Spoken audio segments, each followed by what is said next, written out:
Assalamualaikum, kami dari kelompok 1 Etika Bisnis Kelas F akan mempresentasikan tentang kode etik profesi akuntan Indonesia. Di sini saya Geraldi Larungkondo, NPM 056, akan menjelaskan tentang akuntan publik atau CPA yang berpraktik melayani publik. Pada sesi ini menjelaskan penerapan kerangka konseptual pada bagian A dalam situasi tertentu bagi akuntan publik atau CPA yang berpraktik melayani publik. Bagian ini tidak menjelaskan semua keadaan yang hubungan yang mungkin dihadapi oleh akuntan publik atau CPA yang berpraktik melayani publik yang menimbulkan berbagai ancaman terhadap kepatuhan pada prinsip etika profesi.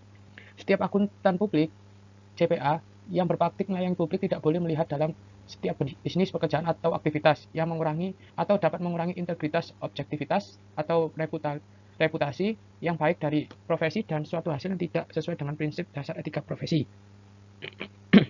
Setiap akuntan publik atau CPA yang berpraktik melayani publik tidak boleh terlibat dalam setiap bisnis atau reputasi yang suatunya hasilnya tidak sesuai dengan prinsip etika dan profesi. Ancaman pengamanan. Kepatuhan pada prinsip dasar etika profesi dapat terancam oleh berbagai keadaan dan hubungan. Sifat dan signifikansi berbagai ancaman tersebut yang berbeda. Bergantung pada apakah ancaman tersebut muncul dalam kaitannya dengan suatu pemberian jasa untuk klien audit dan apakah klien tersebut merupakan suatu entitas yang memiliki akuntabilitas publik, klien asuransi yang bukan merupakan klien audit, atau klien non-asuransi. Berbagai ancaman tersebut dikelompokkan menjadi A. Ancaman pribadi, B. Ancaman telaah pribadi, ancaman provokasi dan kedekatan, dan ancaman intimidasi. Beberapa contoh yang dapat menimbulkan berbagai ancaman kepentingan pribadi, yaitu ada seorang personel dari tiap asuransi mempunyai kepentingan keuangan langsung pada klien asuransi.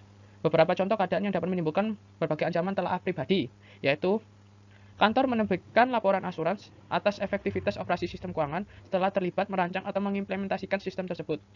Contoh keadaan yang dapat menimbulkan berbagai ancaman advokasi, yaitu suatu kantor mempromosikan saham dari suatu klien audit.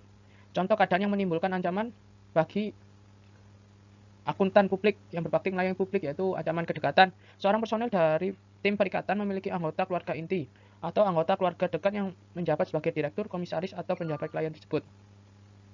Beberapa contoh yang dapat menimbulkan ancaman intimidasi, yaitu klien audit mengidentifikasikan tidak akan memberikan kontak non-asuransi setelah direncanakan sebelumnya. Jika kantor tersebut tetap tidak setuju dengan perlakuan akuntansi yang diterapkan klien atas suatu transaksi tersebut. Penerimaan klien.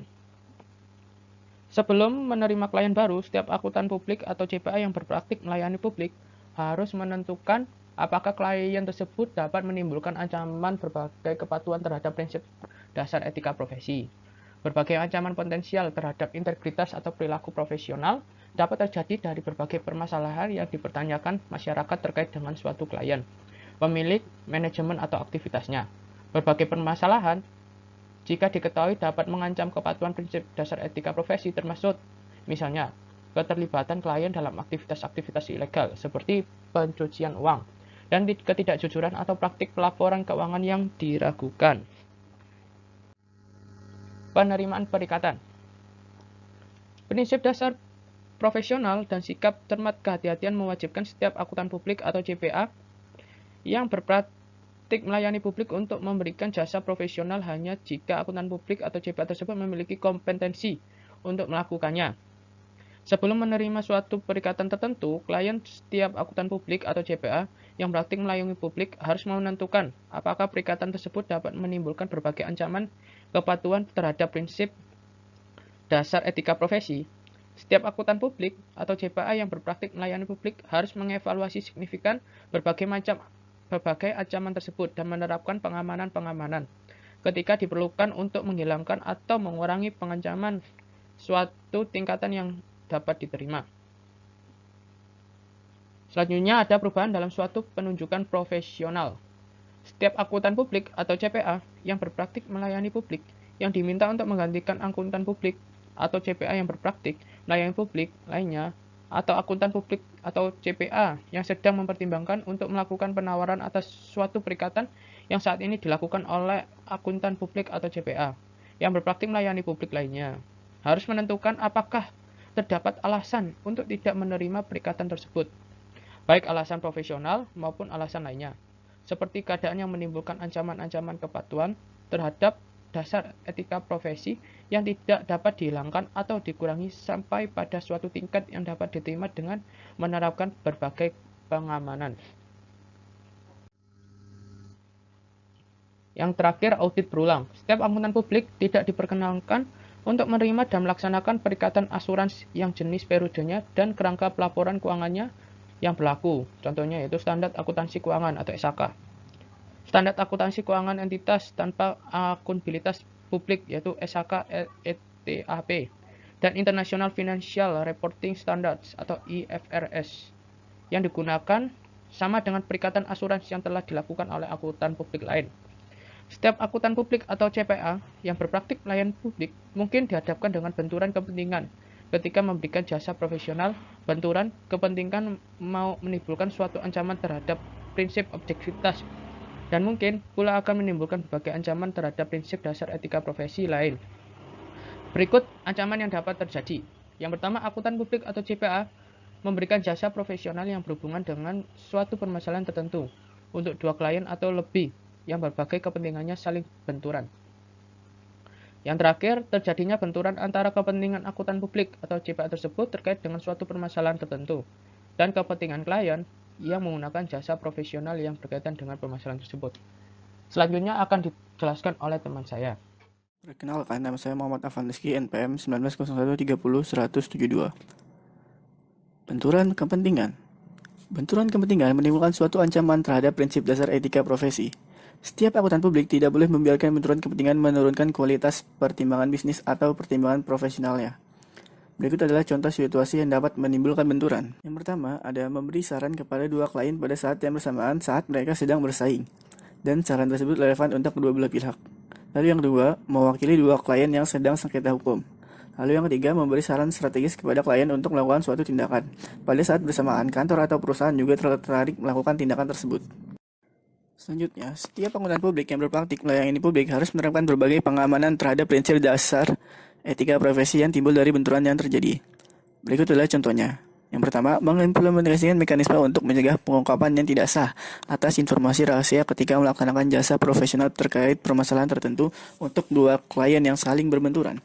Lalu yang kedua, menugaskan akuntan publik yang berpraktik yang tidak terlibat dalam pemberian jasa atau tidak terdampak oleh benturan untuk menilai dan mempertimbangkannya.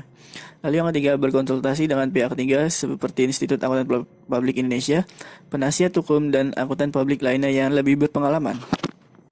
Ketika akuntan publik meminta persetujuan dan disetujui secara lisan atau tersirat, maka si PE tersebut dianjurkan untuk mendokumentasikan keadaan tersebut karena keadaan tersebut dapat menimbulkan benturan. Selain itu, diterapkan hal ini untuk mencegah pengungkapan informasi di antara tim perikatan yang melayani dua klien.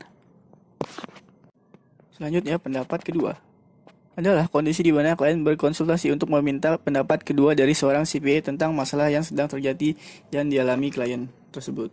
Memberikan pendapat kedua kepada entitas yang bukan merupakan klien pada saat ini dapat memunculkan ancaman kepentingan pribadi atau ancaman lain terhadap kepatuhan dari prinsip dasar etika profesi. Kita harus berhati-hati jika calon klien meminta pendapat kedua yang sedang menjalani perikatan dengan teman sejawat lainnya. Misalnya, ancaman kepentingan pribadi terhadap kepatuhan pada prinsip kompetensi dan kehati-hatian profesional mungkin muncul jika pendapat kedua tidak didasarkan pada fakta yang sama yang dimiliki akuntan yang sedang memberikan jasa atau akuntan pendahulunya. Berikut adalah contoh tindakan pengaman untuk mengatasi ancaman kepentingan pribadi tersebut. Pertama, dengan izin dari klien memperoleh informasi dari akuntan yang sedang memberikan jasa atau akuntan pendahulunya. Di sini, kita butuh menjaga komunikasi dengan teman sejawat terdahulu yang memegang klien. Makanya, dalam proses audit ada proses mengirim surat keberatan profesi atau melakukan konfirmasi lebih lanjut. Minta dipertemukan dengan akuntan terdahulu atau meminta kertas kerja akuntan terdahulunya. Lalu yang kedua, menjelaskan keterbatasan yang melingkupi setiap pendapat yang diberikan ketika berkomunikasi dengan klien. Hal ini perlu dijelaskan sehingga klien paham masing-masing kondisi saat sebuah pendapat diberikan, karena kita bisa saja memiliki kondisi dan keterbatasan berbeda dengan akuntan terdahulu. Lalu yang ketiga, memberikan salinan pendapat akuntan terdahulu yang sedang memberikan jasa akuntannya kepada klien. Jika entitas yang meminta pendapat kedua dari akuntan tidak mengizinkan akuntan tersebut untuk melakukan komunikasi dengan akuntan yang memberikan pendapat pertama, Maka akuntan tersebut harus menentukan apakah boleh memberikan pendapat kedua dengan memperhatikan semua keadaan karena ini akan beresiko salah dalam memberikan pandangan yang akan menimbulkan pro dan kontra. Selanjutnya adalah imbalan dan bentuk remunerasi lain. Dalam dunia perusahaan, istilah remunerasi digunakan sebagai sebuah balas jasa yang diberikan kepada tenaga kerja atas prestasi, loyalitas, atau jasa yang mereka berikan kepada perusahaan. Dengan kata lain, remunerasi ini biasa dikenal sebagai gaji. Akuntan dapat mengajukan penawaran imbalan yang dipandang tepat. Menawarkan imbalan yang lebih rendah dari akuntan lain bukan merupakan pelanggaran etika. Namun, besaran imbalan yang ditawarkan memunculkan ancaman kepentingan pribadi dan prinsip kompetensi profesi. Jika imbalan yang ditawarkan sangat rendah, sehingga mungkin sulit untuk melakukan perikatan sesuai dengan standar profesional dan standar teknis yang berlaku. Imbalan yang terlalu rendah dapat mempengaruhi penekanan biaya operasional kerja yang dapat berpengaruh pada kualitas pekerjaan secara langsung. Berikut adalah contoh tindakan yang dapat menjadi pengaman untuk mengatasi ancaman kepentingan pribadi tersebut. Yang pertama, menyesuaikan besarnya imbalan atau lingkup perikatan. Lalu yang kedua, menugaskan penelaah yang tepat untuk menelaah pekerjaan yang dilakukan. Jadi kayak kita menugaskan orang untuk memperkirakan berapa biaya dari pekerjaan ini. Imbalan yang pertama adalah imbalan kontingen. Imbalan yang bersifat kontingen kadang digunakan untuk perikatan non-assurance tertentu. Namun demikian, imbalan kontingen dapat memunculkan ancaman terhadap kepatuhan pada prinsip dasar etika, terutama ancaman kepentingan pribadi terhadap kebutuhan pada prinsip objektivitas dalam keadaan tertentu. Yang kedua adalah imbalan rujukan dan komisi. Ancaman kepentingan pribadi terhadap kebutuhan pada prinsip objektivitas dan prinsip kompetensi dan kehati-hatian profesional muncul jika akuntan membayar atau menerima imbalan rujukan ataupun menerima komisi yang berkaitan dengan klien. Pemasaran jasa profesional.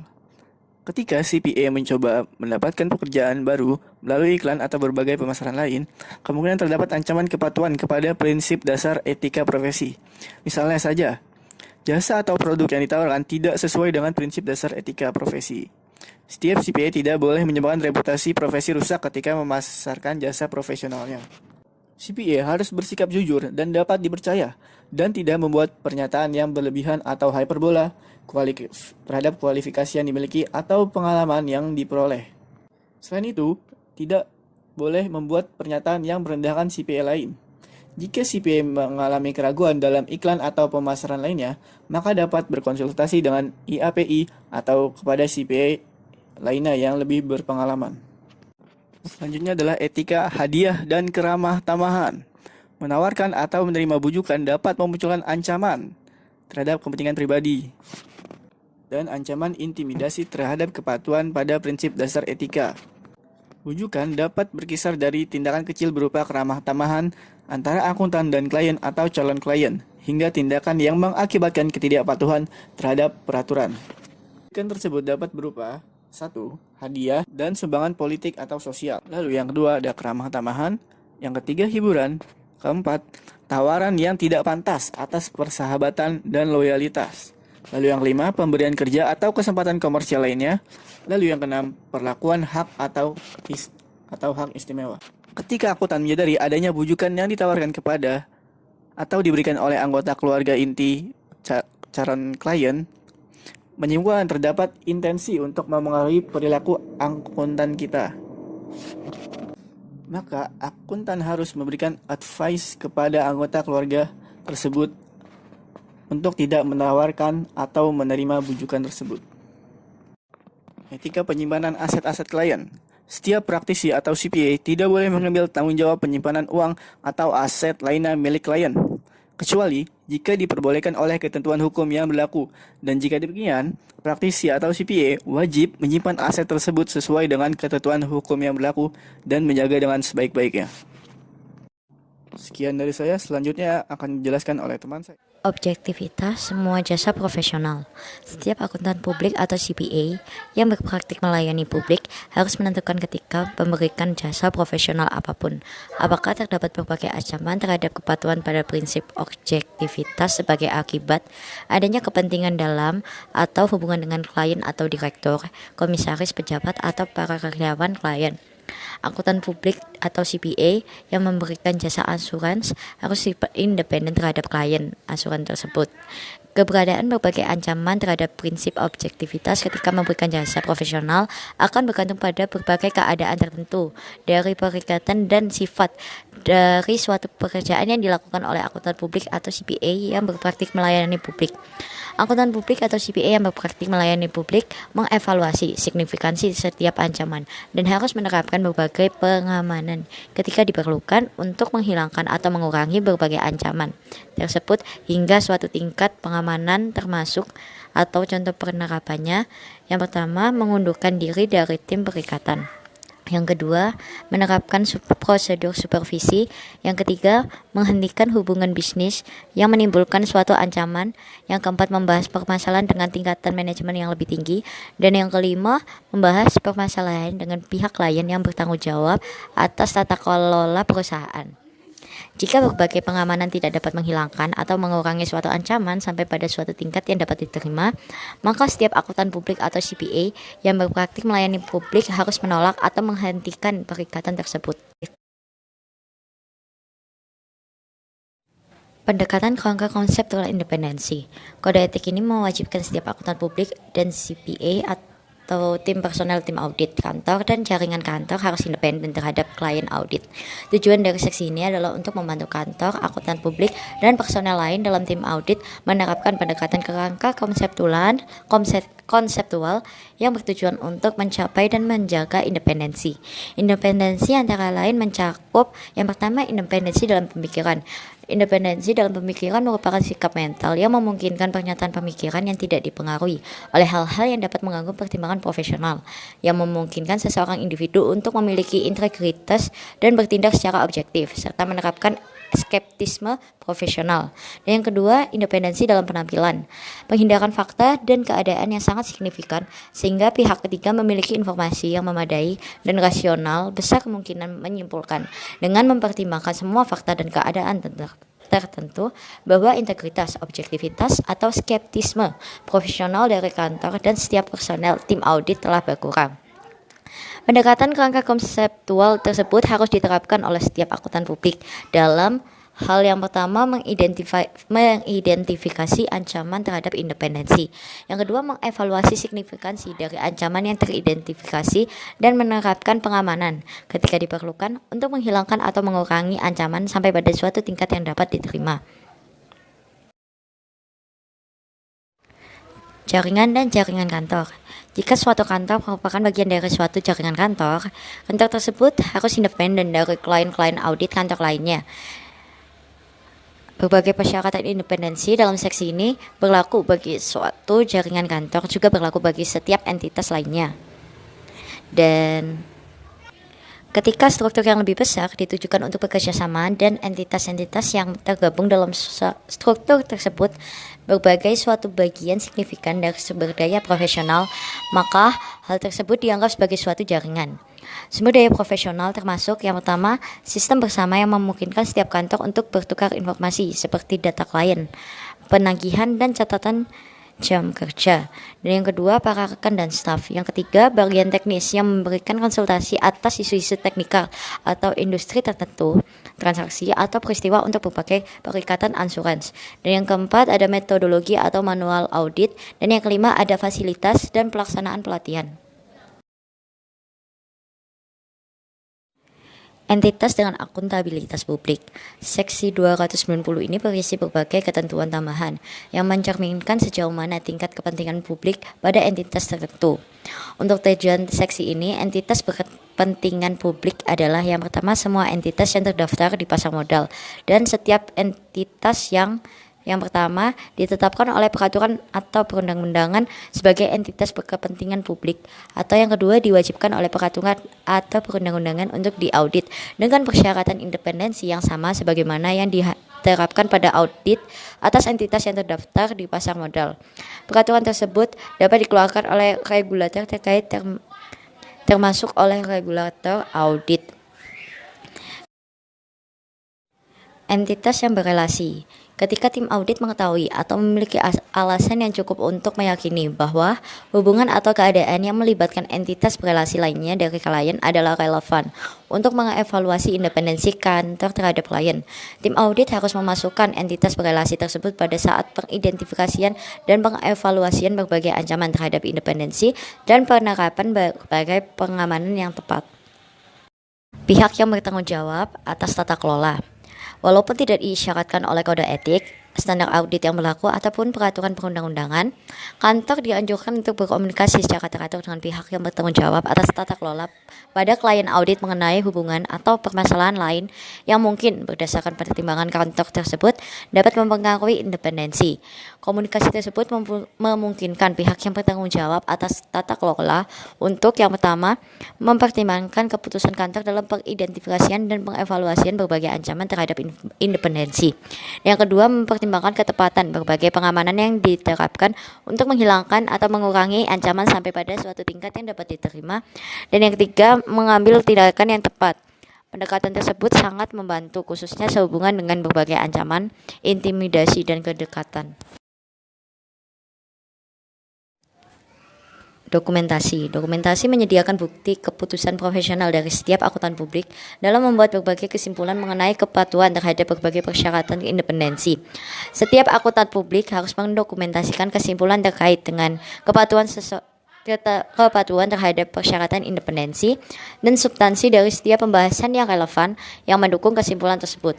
Oleh karena itu, yang pertama, ketika berbagai pengamanan diharuskan untuk mengurangi suatu ancaman sampai pada suatu tingkat yang dapat diterima, akuntan publik harus mendokumentasikan sifat dari ancaman dan berbagai pengamanan yang diterapkan dan yang mengurangi ancaman sampai pada suatu tingkat yang dapat diterima. Dan yang kedua, ketika suatu ancaman memerlukan analisis yang signifikan dalam menentukan apakah berbagai pengamanan diperlukan dan akuntan publik tersebut menyimpulkan bahwa hal tersebut tidak diperlukan karena ancaman tersebut telah berada pada suatu tingkat yang dapat diterima. Akuntan publik tersebut harus mendokumentasikan sifat dari ancaman dan alasan kesimpulan tersebut. Periode perikatan. Independensi dari klien audit diharuskan baik selama periode perikatan ataupun selama periode yang tercakup dalam laporan keuangan. Periode perikatan dimulai ketika tim audit mulai melakukan jasa audit dan periode perikatan berakhir ketika laporan audit diterbitkan. Ketika perikatan bersifat berulang, perikatan berakhir pada saat yang mana yang paling akhir. Pemberitahuan dari salah satu pihak bahwa hubungan profesional tersebut telah dihentikan atau penerbitan laporan audit final. Ketika suatu entitas menjadi klien audit selama atau setelah periode yang tercakup dalam laporan keuangan yang diberi opini oleh kantor tersebut harus menentukan apakah timbul berbagai ancaman terhadap independensi yang berasal dari yang pertama, ada hubungan keuangan atau bisnis dengan klien audit selama atau setelah periode yang tercakup dalam laporan keuangan. Namun sebelum penerimaan perikatan audit atau jasa-jasa yang diberikan sebelumnya kepada klien audit.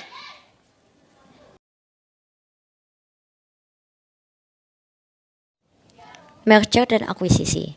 Ketika suatu entitas menjadi entitas berelasi dengan klien audit sebagai akibat dari merger atau akuisisi, kantor harus mengidentifikasi dan mengevaluasi berbagai kepentingan dan berbagai hubungan dengan entitas yang berelasi tersebut baik pada masa lalu maupun masa saat ini, dengan mempertimbangkan berbagai pengamanan yang tersedia yang dapat mempengaruhi independensi dan kemampuannya untuk melanjutkan perikatan audit setelah tanggal efektif merger atau akuisisi tersebut.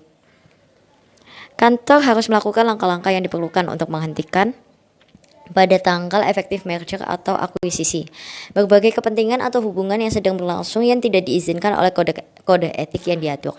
Namun jika kepentingannya tidak dapat dihentikan pada tanggal efektif merger atau akuisisi, maka kantor harus mengevaluasi ancaman yang muncul dari kepentingan atau hubungan tersebut.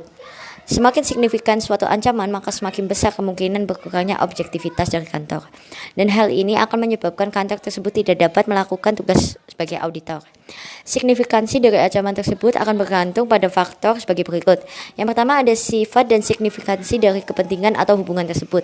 Yang kedua, ada sifat dan signifikansi dari hubungan-hubungan entitas yang berelasi. Dan Yang ketiga, ada jangka waktu sampai dengan kepentingan atau hubungan tersebut dapat dihentikan secara wajar. Kantor harus membahas dengan penanggung jawab tata kelola entitas mengenai alasan-alasan mengapa kepentingan atau hubungan tersebut tidak dapat diberhentikan pada tanggal efektif merger atau akuisisi, serta pengevaluasian signifikansi dari ancaman tersebut.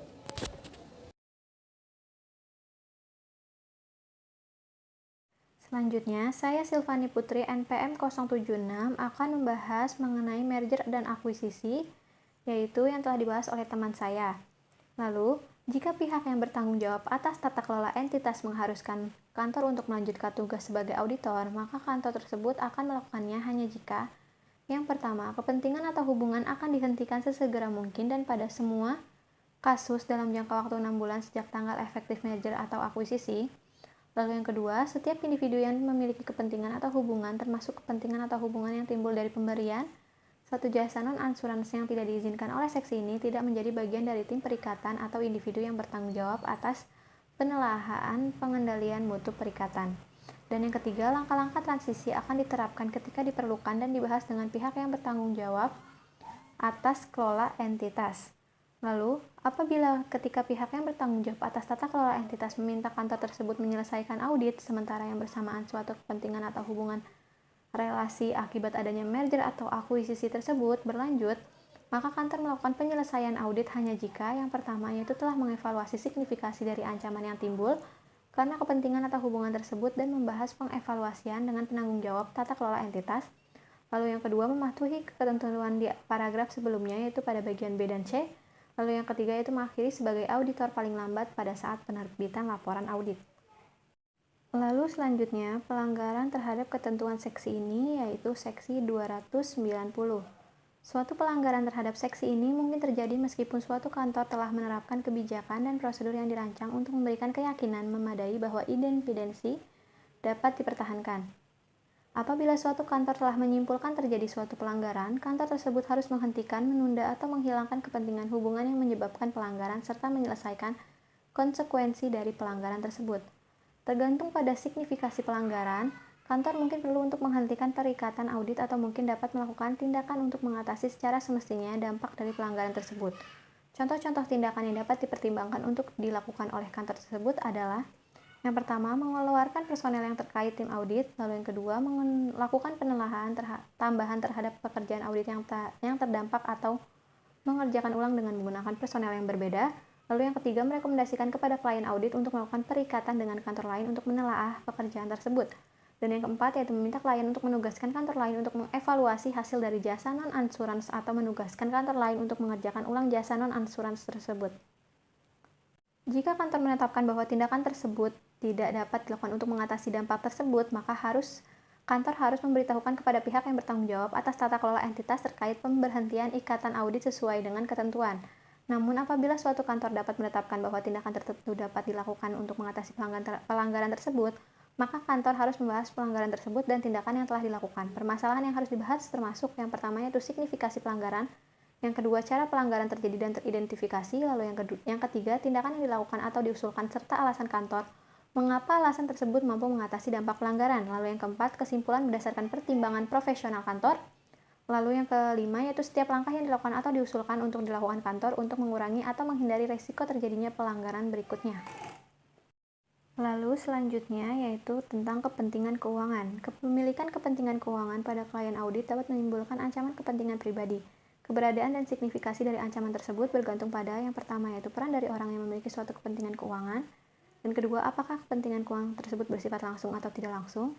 Lalu yang ketiga, materialitas dari kepentingan keuangan tersebut. Kepentingan keuangan dapat dimiliki melalui perantara misalnya sarana investasi kolektif atau dana perwalian. Ketika terdapat pengendalian atas sarana investasi, maka kode etik ini menentukan bahwa kepentingan keuangan tersebut adalah kepentingan keuangan langsung. Sedangkan ketika pemilik manfaat investasi tersebut tidak memiliki pengendalian atas saran investasi, maka kode etik ini menetapkan kepentingan keuangan tidak langsung. Ketika personel dalam tim audit memiliki anggota keluarga dekat yang memiliki kepentingan yang material pada klien audit, maka dapat menimbulkan ancaman kepentingan pribadi. Signifikasi dari ancaman tersebut akan bergantung pada faktor-faktor seperti yang pertama, sifat hubungan antara personel dalam tim audit dengan anggota keluarga dekat yang memiliki kepentingan keuangan, dan yang kedua, materialitas dari kepentingan keuangan dari anggota keluarga dekat tersebut.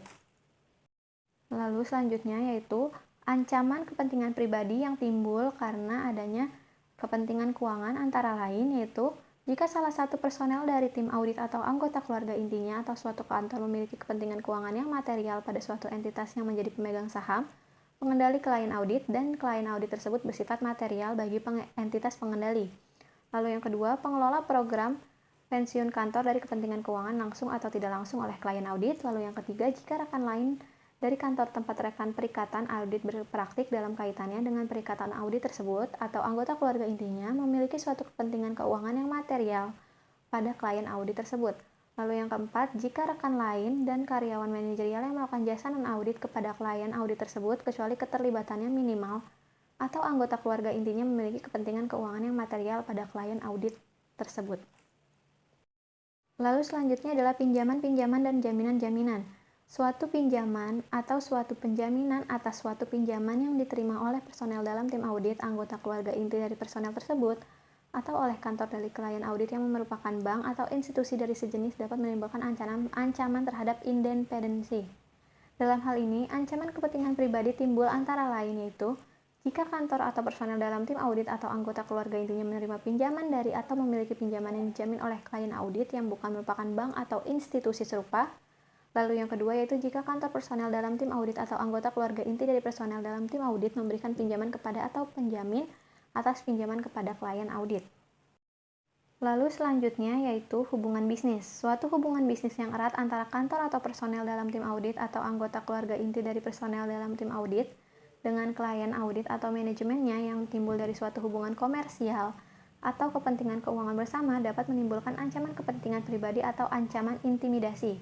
Contoh-contoh dari hubungan tersebut antara lain memiliki kepentingan keuangan pada suatu ventura bersama dengan klien atau seseorang, pemilik sebagai pihak pengendali, direktur, komisaris, pejabat, atau individu yang lain bertindak sebagai pelaksana kegiatan-kegiatan manajerial tingkat atas pada klien tersebut. Lalu yang kedua, pengaturan untuk menggabungkan satu atau lebih jasa atau produk dari kantor dengan satu atau lebih jasa atau produk dari klien dan memasarkan paket jasa atau produk tersebut dengan menggunakan kedua pihak tersebut. Lalu yang ketiga, pengaturan peredaran atau pemasaran yang mencakup kantor mengedarkan atau memasarkan produk atau jasa klien auditnya. Lalu selanjutnya yaitu hubungan keluarga dan pribadi. Hubungan keluarga dan pribadi antara salah satu personel dalam tim audit dengan direktur, komisaris, pejabat, atau pegawai tertentu dari klien audit menimbulkan berbagai ancaman kepentingan pribadi. Kedekatan atau intimidasi, keberadaan, dan signifikasi setiap ancaman akan bergantung pada sejumlah faktor, termasuk tanggung jawab dari personel dalam tim audit, peran anggota atau pihak lain dalam klien audit, dan kedekatan dari hubungan tersebut.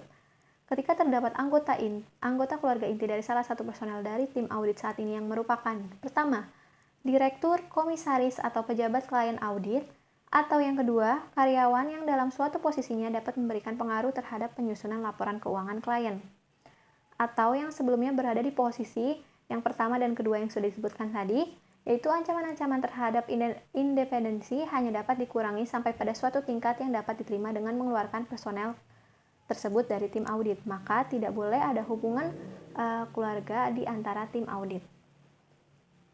Selanjutnya akan dijelaskan oleh teman saya. Terima kasih. Selanjutnya, saya Mahadevi Pramudia Wardani, NPM 069, akan membahas hubungan keluarga dan pribadi. Hubungan keluarga dan pribadi antara salah satu personel dalam tim audit dapat menimbulkan berbagai ancaman kepentingan pribadi, kedekatan, atau intimidasi. Keberadaan dan signifikansi setiap ancaman akan bergantung pada sejumlah faktor, termasuk tanggung jawab dari personel dalam tim audit, peran anggota keluarga atau pihak lain dalam klien audit, dan kedekatan dari hubungan tersebut. Ketika anggota keluarga inti dari salah satu personil dari tim audit saat ini atau sebelumnya berada dalam posisi yang berpengaruh selama periode tercakup dalam perikatan, ancaman-ancaman terhadap independensi hanya dikurangi sampai pada suatu tingkat yang dapat diterima, yaitu dengan mengeluarkan personil. Anggota keluarga inti ini merupakan direktur, komisaris, pejabat klien audit, atau karyawan yang posisinya dapat memberi pengaruh signifikan terhadap penyusunan catatan-catatan akuntansi atau laporan keuangan klien yang akan diberi suatu opini oleh kantor. Oleh karena itu, tidak boleh ada terdapat personil yang memiliki suatu hubungan kedekatan. Signifikansi dari berbagai ancaman harus dievaluasi, dari berbagai pengamanan harus diterapkan. Pengamanan lainnya adalah pengaturan tanggung jawab dalam tim audit sehingga personel tersebut tidak berhubungan dengan hal-hal yang menjadi tanggung jawab anggota keluarga inti tersebut. Lalu terdapat ancaman kepentingan pribadi, kedekatan atau intimidasi dapat timbul hubungan pribadi atau keluarga antara rekan atau karyawan kantor, direktur, komisaris, atau pejabat klien.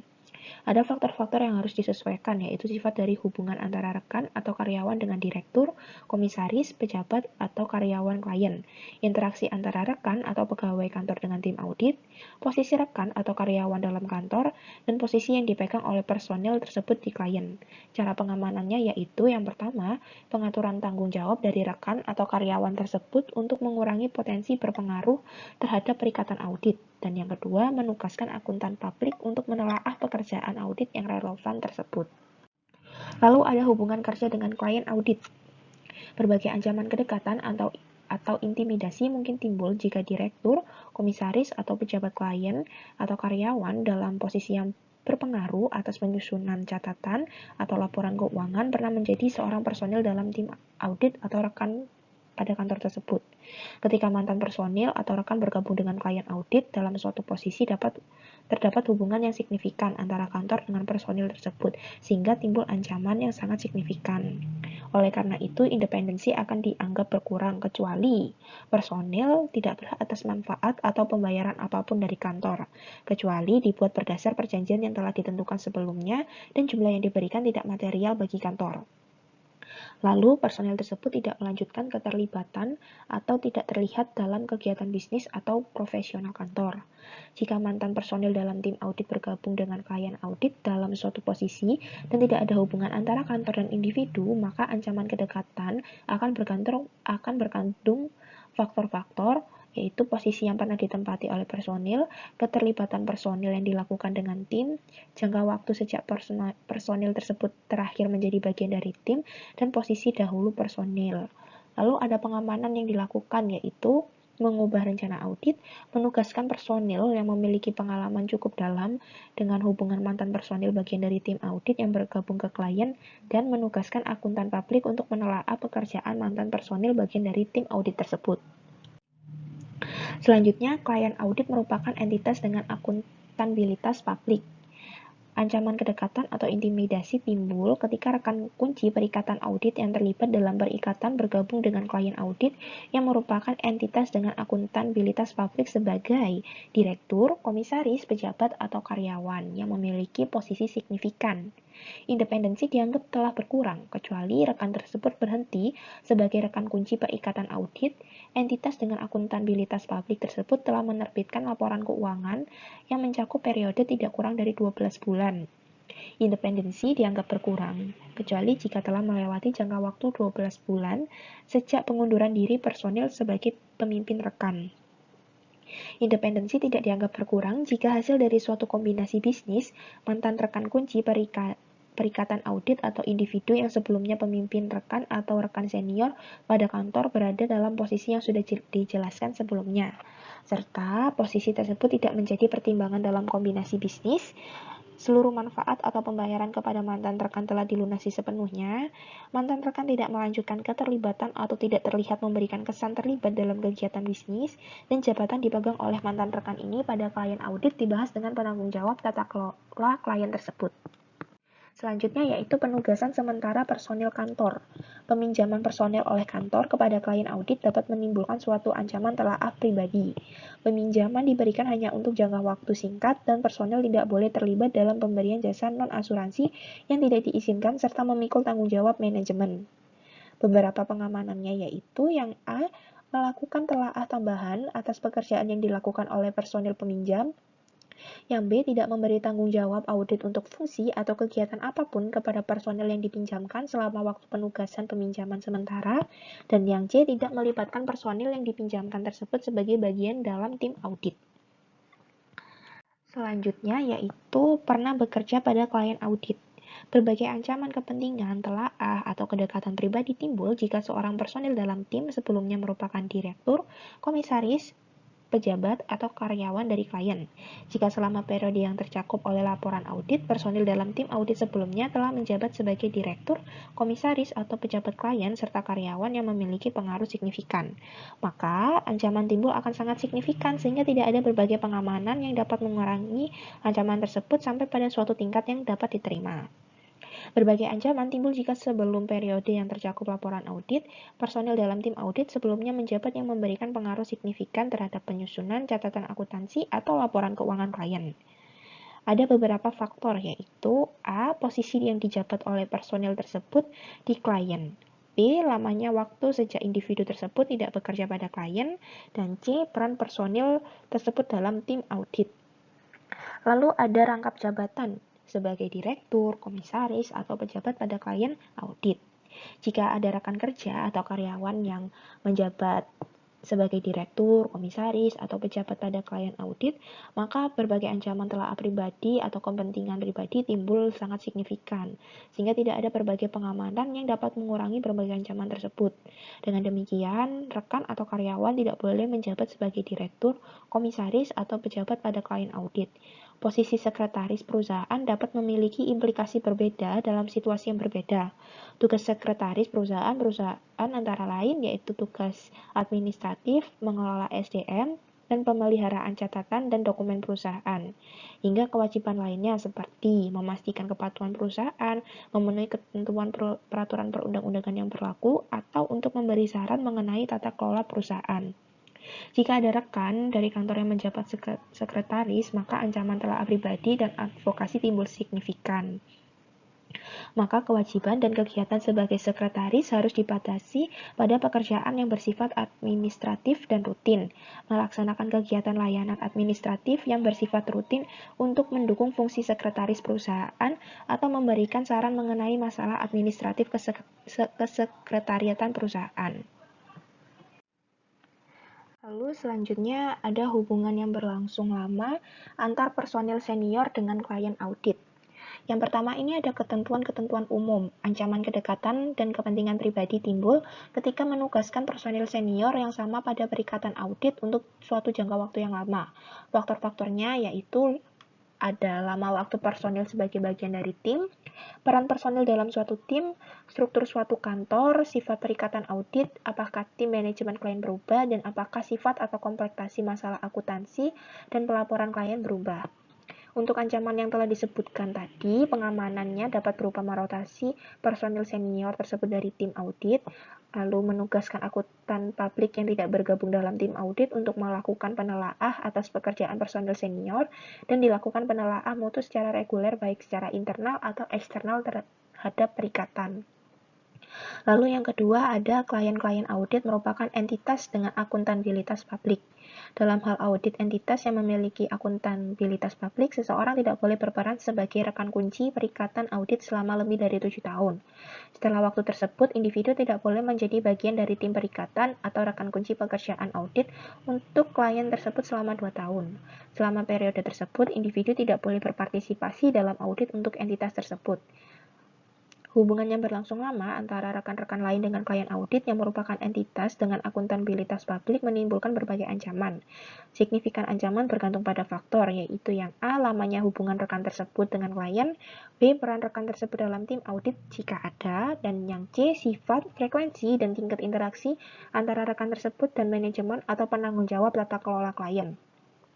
Beberapa contoh penanganannya adalah merotasi rekan untuk dikeluarkan dari tim audit atau sebaliknya, mengakhiri hubungan rekan dengan klien audit tersebut, atau melakukan penelaah mutu oleh pihak internal atau eksternal secara reguler atas perikatan.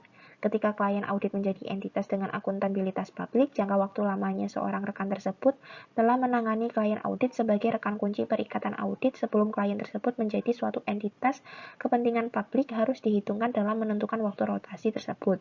Jika rekan telah menangani klien sebagai seorang rekan kunci untuk jangka waktu 5 tahun atau kurang sebelum klien menjadi suatu entitas dengan akuntabilitas publik, jumlah tahun bagi individu tersebut dapat melanjutkan pekerjaan kepada klien sebagai rekan perikatan audit sampai dengan rotasi adalah 7 tahun dikurangi dengan jumlah tahun yang telah digunakan oleh individu. Untuk selanjutnya dapat diteruskan oleh teman saya.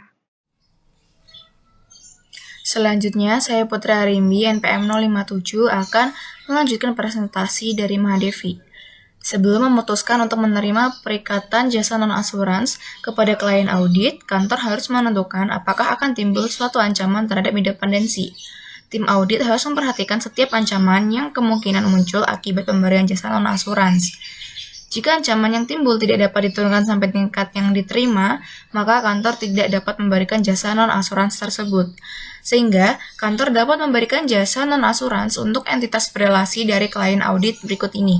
Yang pertama, jasa tersebut tidak menimbulkan suatu ancaman telaah pribadi, dan yang kedua, setiap ancaman yang timbul dapat dihilangkan atau dikurangi sampai ke suatu tingkat yang dapat diterima. Tanggung jawab manajemen. Tanggung jawab manajemen mencakup kegiatan pengendalian, memimpin dan mengarahkan suatu entitas, termasuk membuat keputusan terkait dengan akuisisi, penempatan dan pengendalian sumber daya manusia, keuangan, teknologi, sumber daya fisik, dan tak berwujud. Untuk menghindarkan risiko pengambil alihan tanggung jawab manajemen ketika memberikan jasa non-asurans kepada klien audit, suatu kantor harus mendapatkan keyakinan bahwa manajemen klien menunjuk seorang individu yang memiliki keahlian, pengetahuan, dan pengalaman yang tepat untuk bertanggung jawab. Lalu melakukan pengawasan dan evaluasi kecukupan hasil dari jasa yang dilaksanakan tersebut untuk tujuan klien, dan yang terakhir untuk menerima tanggung jawab untuk tindakan. Selanjutnya ada jasa-jasa bersifat administrasi. Jasa-jasa bersifat administrasi meliputi membantu klien dalam kegiatan rutin atau dalam kegiatan operasi yang normal yang tidak memerlukan pertimbangan profesional. Beberapa contoh jasa-jasa bersifat administrasi meliputi jasa-jasa pengelolaan penulisan, penyiapan administrasi atau dokumen untuk disetujui klien, dan lain sebagainya. Penyediaan jasa tersebut pada umumnya tidak menimbulkan suatu ancaman terhadap independensi. Penyusunan catatan-catatan akuntansi dan laporan keuangan. Manajemen bertanggung jawab dalam penyusunan dan penyajian laporan keuangan yang wajar sesuai dengan kerangka pelaporan keuangan yang berlaku. Tanggung jawab tersebut mencakup yang pertama, penentuan kebijakan akuntansi atau perlakuan akuntansi terkait dengan kebijakan tersebut. Yang kedua, pembuatan atau perubahan ayat-ayat jurnal atau penentuan atau persetujuan terhadap klasifikasi akun dari transaksi-transaksi. Yang terakhir, penyiapan atau penggantian dokumen sumber atau pembuatan data dalam bentuk elektronik atau lainnya, pembuktian keterjadian suatu transaksi. Jasa-jasa perpajakan. Jasa-jasa perpajakan meliputi berbagai jenis jasa, termasuk yang pertama penyusunan SPT pajak, yang kedua perhitungan pajak dengan tujuan untuk menyiapkan jurnal akuntansi, yang ketiga perencanaan pajak dan jasa konsultasi perpajakan lainnya, yang terakhir jasa pendampingan dalam penyelesaian sengketa pajak. Selanjutnya ada penyusunan SPT pajak. Jasa penyusunan SPT pajak meliputi proses membantu klien dalam memenuhi kewajiban pelaporan pajak dengan mengisi dan melengkapi informasi pada dokumen, termasuk menghitung pajak terutang yang harus disampaikan ke otoritas perpajakan. Jasa tersebut juga termasuk memberikan saran atas perlakuan transaksi masa lalu dalam SPT pajak dan bertindak atas nama klien audit untuk merespon permintaan-permintaan otoritas pajak atas informasi dan analisis tambahan. Jasa perencanaan pajak dan jasa konsultasi pajak lainnya.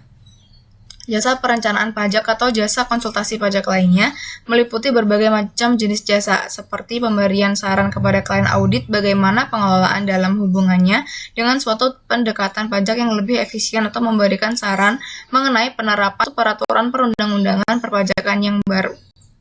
Saya Dinar Pistina Pila, NPM 053. Kita akan membahas yang pertama jasa audit internal. Jasa audit internal sendiri adalah suatu bentuk layanan yang berfungsi membantu manajemen untuk memperoleh keyakinan bahwa semua kebijakan manajemen dipatuhi, sehingga secara keseluruhan pegawai dapat bekerja secara efisien, efektif, dan ekonomis. Kegiatan-kegiatan audit internal mencakup yang pertama pemantauan pengendalian internal, yang kedua pemeriksaan informasi keuangan dan operasional, yang ketiga penelah atas aspek ekonomi, efisiensi, dan efektivitas dari kegiatan operasional termasuk kegiatan non-keuangan dari suatu entitas, dan yang terakhir penelaah ketaatan terhadap hukum, regulasi, dan persyaratan ketentuan eksternal lainnya. Seorang personel kantor tidak boleh mengambil alih tanggung jawab manajemen ketika memberikan jasa audit internal kepada klien audit. Untuk menghindari pengambilan tanggung jawab manajemen, kantor hanya dapat memberikan jasa audit internal untuk klien audit jika kantor tersebut yakin bahwa yang pertama, klien menunjuk seorang yang tepat dan kompeten, lebih diutamakan di tingkat manajemen senior. Manajemen klien atau penanggung jawab tata kelola melakukan penilaian dan persetujuan atas ruang lingkup, resiko, dan frekuensi jasa-jasa audit internal tersebut. Yang ketiga, manajemen klien mengevaluasi kecukupan jasa audit internal dan temuan-temuan yang dihasilkan.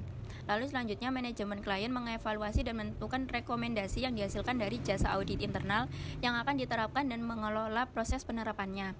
Dan yang terakhir, manajemen klien melapor kepada penanggung jawab tata kelola entitas atas temuan-temuan signifikan dan rekomendasi yang dihasilkan. Klien audit merupakan entitas dengan akuntabilitas publik dalam hal tersebut. Kantor tidak boleh memberikan jasa audit internal yang berkaitan dengan suatu bagian signifikan dari pengendalian internal atas pelaporan keuangan, sistem akuntansi keuangan yang menghasilkan informasi yang baik secara terpisah maupun secara keseluruhan. Jumlah-jumlah atau pengungkapan yang secara terpisah maupun keseluruhan material terhadap laporan keuangan yang akan diberi opini oleh kantor tersebut. Lalu selanjutnya kita akan membahas jasa sistem TI. Jasa sistem TI merupakan jasa yang berkaitan dengan sistem teknologi informasi yang meliputi perancangan atau penerapan sistem perangkat keras atau perangkat lunak. Nah, sistem tersebut mungkin mengumpulkan sumber data, membentuk bagian dari pengendalian internal atas laporan keuangan, atau menghasilkan informasi yang berdampak terhadap catatan akuntansi atau laporan keuangan. Lalu penyediaan jasa-jasa keuangan, jasa-jasa kepada suatu klien audit yang merupakan entitas tanpa akuntabilitas publik mencakup perancangan atau penerapan sistem TI yang membentuk suatu bagian signifikan dari pengendalian internal atas pelaporan keuangan atau informasi yang signifikan terhadap catatan akuntansi atau laporan keuangan klien yang akan diberi suatu opini oleh kantor akan menimbulkan suatu ancaman telaah pribadi. Ancaman telaah pribadi terlalu signifikan ketika melakukan jasa-jasa tersebut di atas, kecuali berbagai pengamanan yang memadai diterapkan untuk memastikan bahwa klien memahami tanggung jawabnya untuk membangun dan mengawasi sistem pengendalian internal. Klien menetapkan seseorang karyawan yang kompeten, yaitu lebih diutamakan manajemen senior. Klien membuat semua keputusan manajemen yang terkait dengan proses perancangan dan penerapan tersebut. Kemudian klien mengevaluasi kecukupan dan hasil dari perancangan dan penerapan sistem tersebut. Yang terakhir, klien bertanggung jawab atas pengoperasian sistem tersebut serta data yang digunakan atau dihasilkan. Nah, dalam kasus klien audit merupakan suatu entitas dengan akuntabilitas publik. Kantor tidak boleh memberikan jasa yang mencakup perancangan atau penerapan sistem TI yang membentuk suatu bagian signifikan dari pengendalian internal atas laporan keuangan atau menghasilkan informasi yang signifikan terhadap catatan akuntansi klien. Kemudian kita akan membahas jasa penunjang litigasi. Jasa penunjang litigasi dapat mencakup kegiatan-kegiatan seperti bertindak sebagai seorang saksi ahli, perhitungan estimasi kerugian atau jumlah-jumlah lainnya yang dapat menjadi piutang atau utang sebagai hasil dari litigasi atau sengketa hukum lainnya.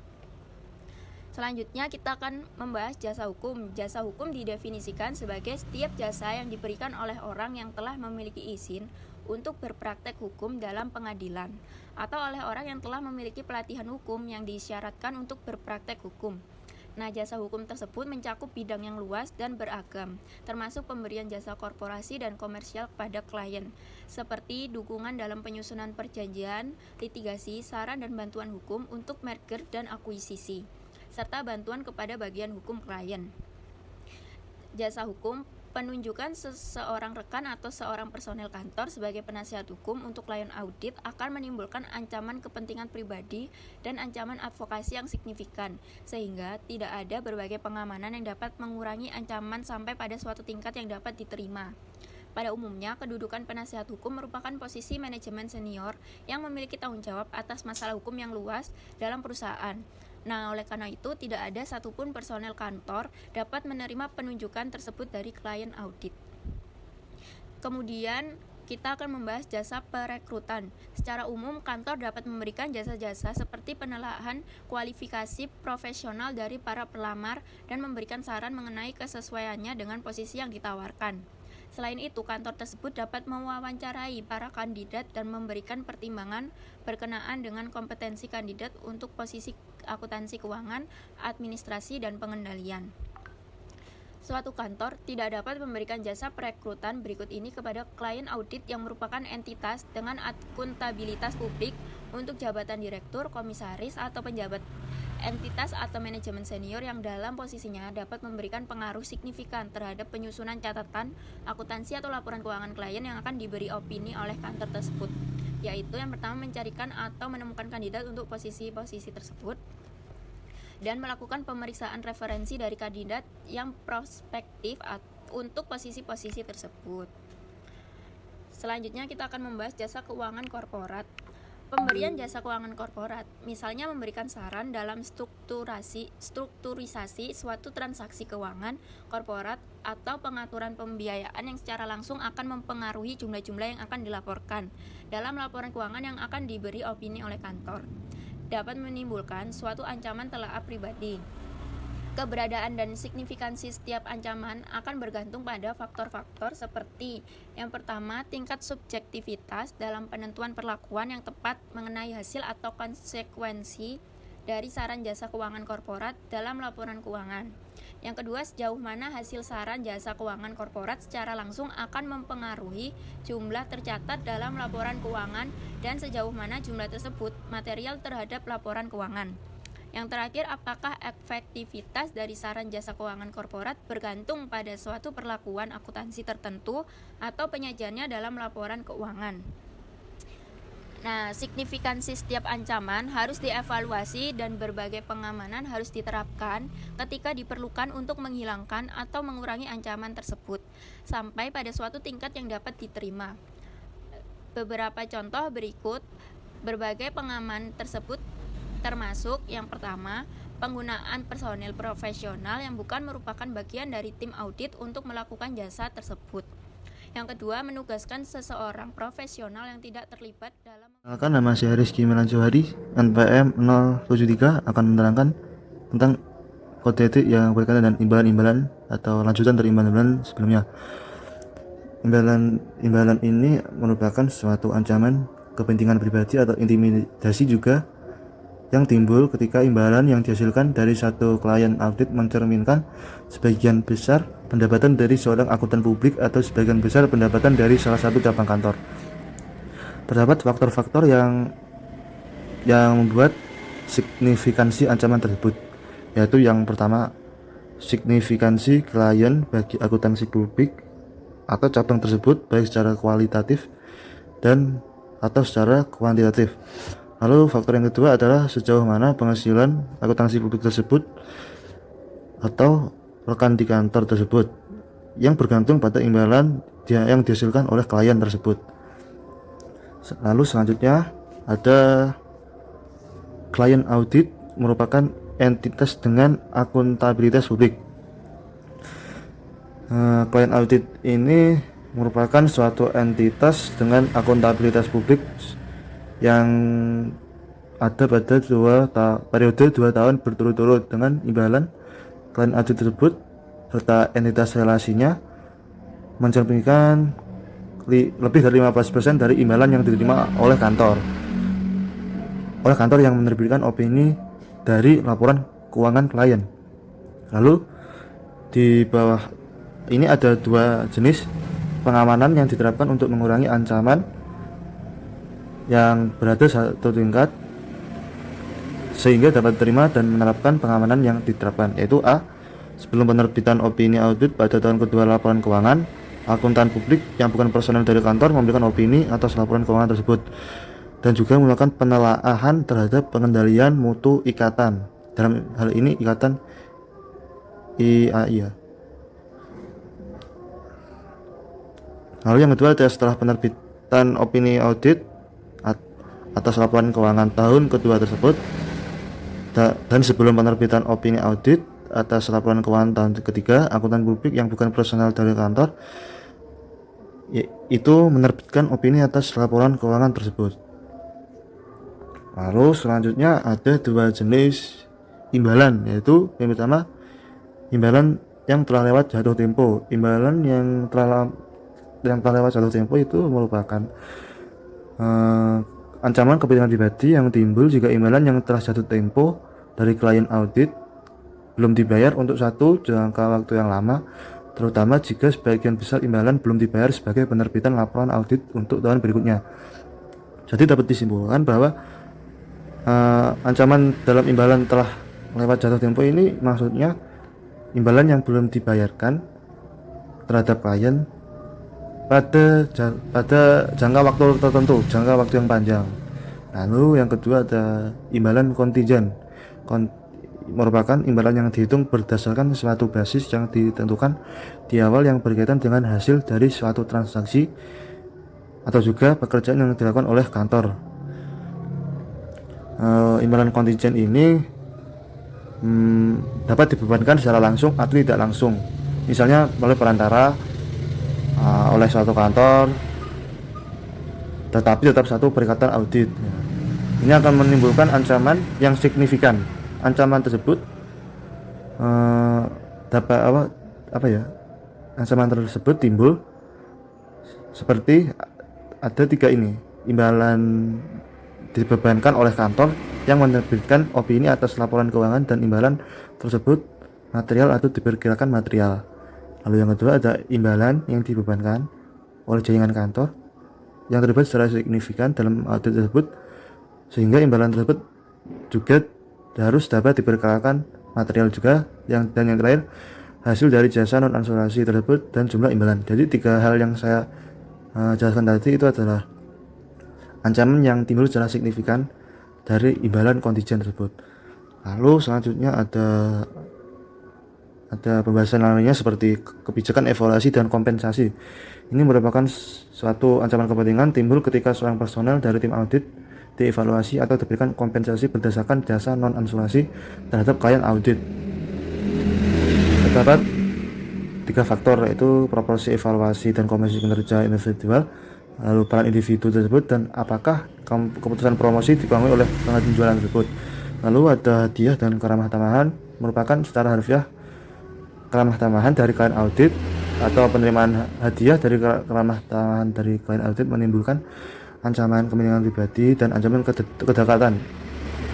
Ancaman apa yang dimaksud dalam hal ini adalah prinsip objektivitas yang ditimbulkan dari pemberian hadiah itu dan dapat berupa ancaman intimidasi secara objek dan ditimbulkan kemungkinan dipublikasikannya penerimaan hadiah tersebut. Lalu ada litigasi aktual dan ancaman litigasi. Ini merupakan ketika pada kantor terjadi seorang personel dari tim audit juga dengan klien audit saling mengintimidasi atau ada ancaman intimidasi terjadi. Ini ada 2 signifikansi seperti materialistis litigasi. Yang pertama materialistis litigasi, dan juga apakah litigasi tersebut terkait dengan perikatan audit sebelumnya. Selanjutnya ada laporan yang dibatasi penggunaan dan peredarannya. Itu persyaratan independensi dari laporan tersebut harus sesuai dengan seksi 210 yang di atas. Itu ada 2. Yang pertama A, yang dimaksudkan untuk memberikan suatu kesimpulan dalam bentuk positif atau negatif bahwa laporan keuangan itu disusun dalam semua hal material sesuai dengan kerangka pelaporan keuangan yang digunakan, termasuk dalam suatu kerangka penyajian yang wajar, bahwa laporan keuangan disajikan itu wajar dan semua hal material sesuai dengan kerangka pelaporan keuangan yang digunakan. Dan yang B, ketika laporan audit mencakup suatu pembahasan atas ketika laporan audit mencakup suatu pembatasan atas penggunaan dan peredarannya, modifikasi persyaratan independensi tersebut tidak diizinkan dalam suatu audit laporan keuangan yang diisyaratkan oleh peraturan perundang-undangan. Selanjutnya ada hal-hal yang menjadi tolak ukur dari laporan-laporan tersebut. Ada modifikasi atas ketentuan seksi 210 yang diizinkan jika pengguna laporan yang dituju tersebut.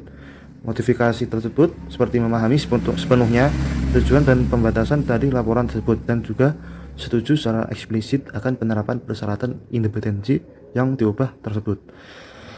Lalu yang kedua ada kepentingan keuangan, pinjaman dan jaminan, serta hubungan bisnis yang dekat dan hubungan keluarga dan pribadi.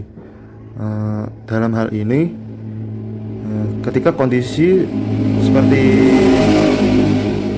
judul yang di atas ini, berlaku pada saat A. Pihak yang memberikan konsultasi terkait dengan permasalahan-permasalahan teknis atau industri tertentu, transaksi atau peristiwa, dan juga yang B. Pihak yang melakukan pengendalian mutu perikatan tersebut, termasuk pihak yang melakukan penelaahan, pengendalian, dan mutu perikatan. Jadi hubungan kerja dengan suatu klien audit merupakan hal yang harus dievaluasi secara signifikan karena terdapat ancaman yang timbul untuk dari segi hubungan-hubungan kepegawaian. Dan yang terakhir adalah ketentuan jasa non-asuransi. Ini merupakan jika suatu kantor melakukan suatu perikatan untuk menerbitkan laporan yang dibatasi penggunaannya serta peredarannya untuk klien audit serta memberikan juga suatu jasa non-asuransi kepada klien audit tersebut. Dari saya terima kasih.